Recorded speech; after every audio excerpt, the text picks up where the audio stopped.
Muy buenas tardes con todos.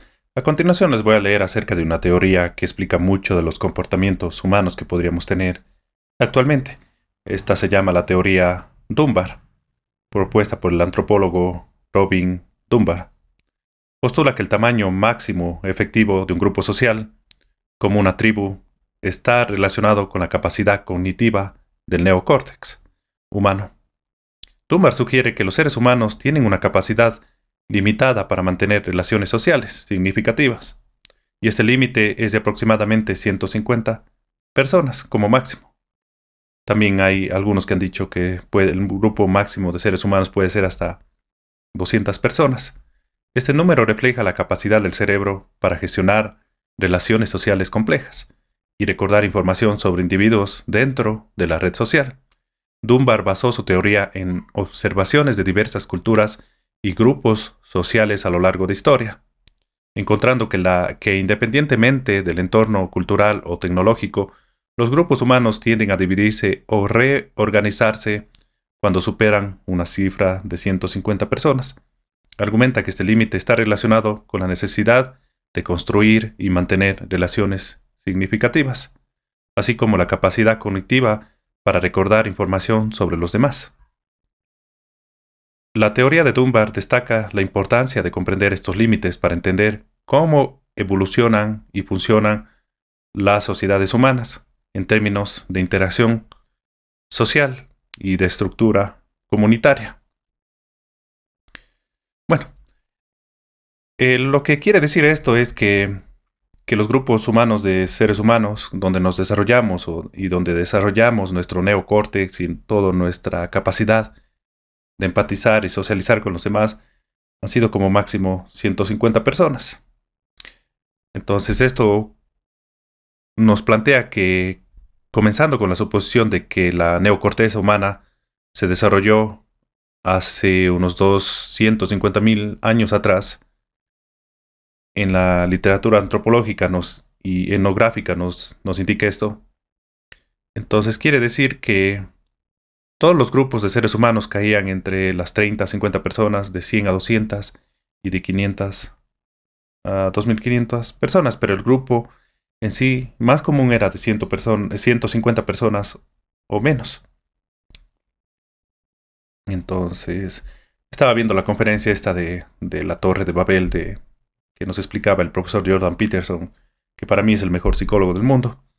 Y él habla mucho esto de que no solo los gobiernos, sino las instituciones o empresas privadas tienden a corromperse y a tener no idea de lo que desean la gente que está al inferior de ellos, o a los inicios de cualquier empresa o institución del gobierno, cuando es demasiadamente grande, cuando es extremadamente grande. Por ejemplo, tenemos empresas como Apple, o empresas como Google, anteriormente era empresas como la IBM, o como el mismo Facebook, que tienen tantos empleados.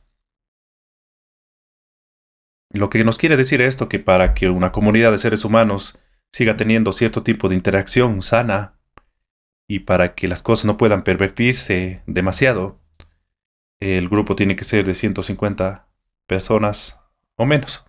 Por eso es esto vital que las organizaciones políticas y humanas se den desde los caseríos, los barrios, desde las familias y las comunidades.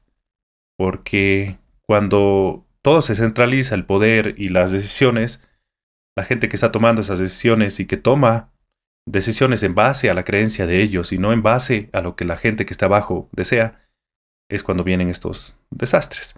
Por eso que los países más exitosos del mundo son muchas las veces las ciudades países, como por ejemplo Dubái, como por ejemplo también Singapur, que sería una ciudad país, y países pequeños como Suiza, Irlanda, Nueva Zelanda, como países pequeños. Y ustedes ven los países que mejor estilo de vida tienen, son muchas de las veces los países nórdicos del norte de Europa. Y muchos de esos países no superan ni los 10 millones de habitantes. Y aún así ellos están organizados de manera más local y las decisiones se toman de manera más local. Como Suiza, por ejemplo, en Suiza casi todo se vota. Si ustedes ven, por ejemplo, el caso de Estados Unidos funciona mejor que nuestro país, a pesar de ser mucho más grande. ¿Por qué? Porque cada estado es como un país en sí. Y cada estado tiene un condado. Y los condados tienen sus leyes y sus impuestos y todo diferente. Y cada condado tiene los villages, que dicen allá, las ciudades, o sea, como los municipios sería aquí en nuestro campo. Entonces, esto es muy importante tenerlo en cuenta y saber que las redes sociales muchas de las veces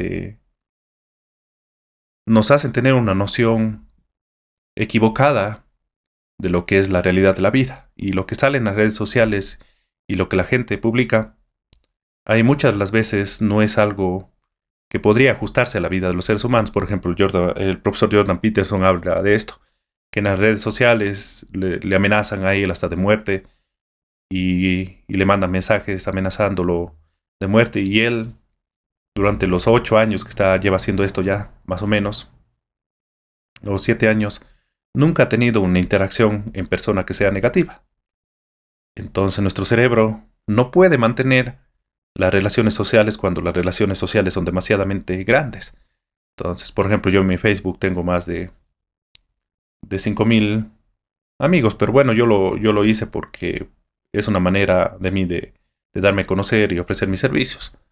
Pero cuando nosotros tenemos un grupo tan amplio de amigos o conocidos, nosotros no podemos relacionarnos bien con esas personas y las relaciones con estos seres humanos tienden a ser relaciones un poco superficiales.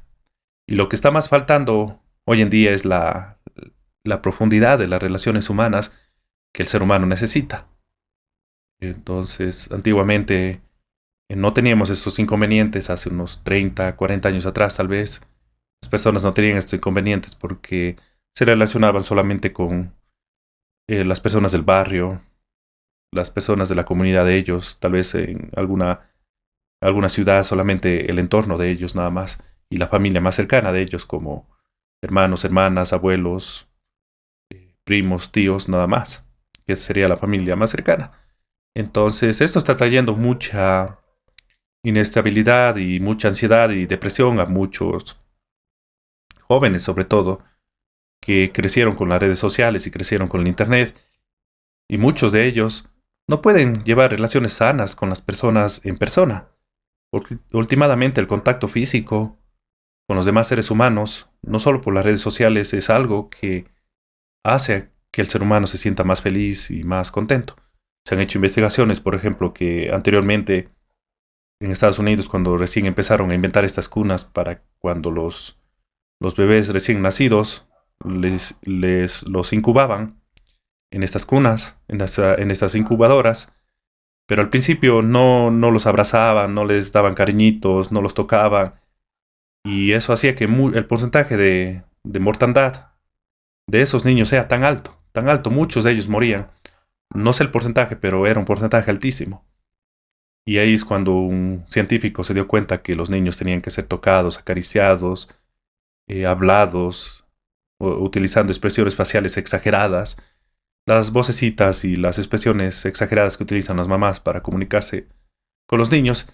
Y se dio cuenta que al hacer eso, al interactuar físicamente con ese recién nacido, el grado de mortalidad de estos niños o de estos bebés descendió drásticamente. Entonces, esto nos quiere decir que el contacto humano no va a poder ser reemplazado si queremos tener una vida como seres humanos sin muchos problemas psicológicos y problemas emocionales. No va a poder ser reemplazado por el contacto físico, no puede ser reemplazado por el contacto virtual.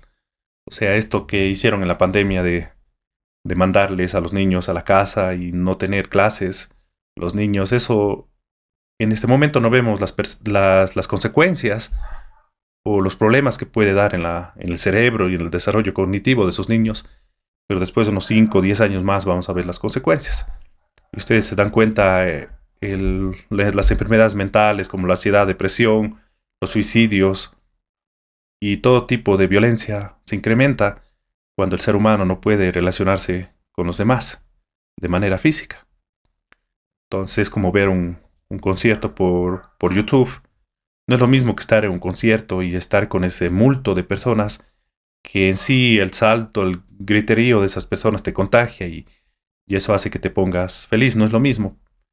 Entonces, el mantener a los niños en la casa durante esta pandemia sí está trayendo muchas consecuencias fatales para el cerebro de esos niños y el desarrollo cognitivo y su desarrollo emocional.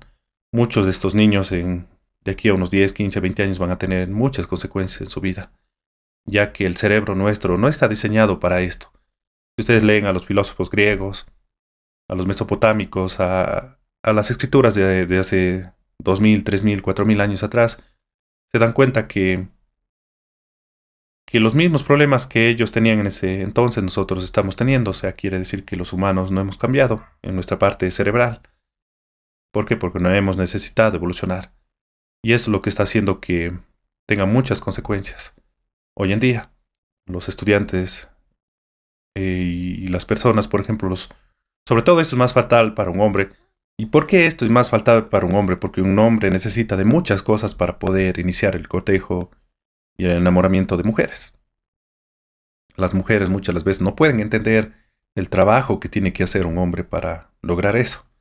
¿Por qué? Porque las mujeres solamente esperan ser cortejadas, enamoradas y seducidas. En cambio, el hombre tiene que hacer un cierto tipo de trabajo interno muy demandante que, por ejemplo, solo el hecho de decir una broma que no le gusta a la mujer o el caso de que te reíste de una manera medio algo tonta o ingenua para el gusto de ella, o llegaste puesto un pantalón o unos zapatos que no le gustaban o no le gustaron a ella, esto puede hacer que esa mujer te descarte. Y muchas de estos problemas está ocasionando mucho, sobre todo a los hombres. ¿Por qué? Porque el hombre tiene que ser el que inicie y ser el activo en este aspecto. Y no es lo mismo ser activo que recibir este cortejo y este deseo de interactuar por parte de la mujer. Y veo que están teniendo muchos problemas los hombres, sobre todo en este aspecto. Y las figuras y los roles y los mentores, mejor, de los hombres, donde los hombres antes aprendían de los mayores a cómo hacer todo esto y tenían un cierto tipo de mentores que les ayudaban a ellos a, a hacer cualquier tipo de oficio.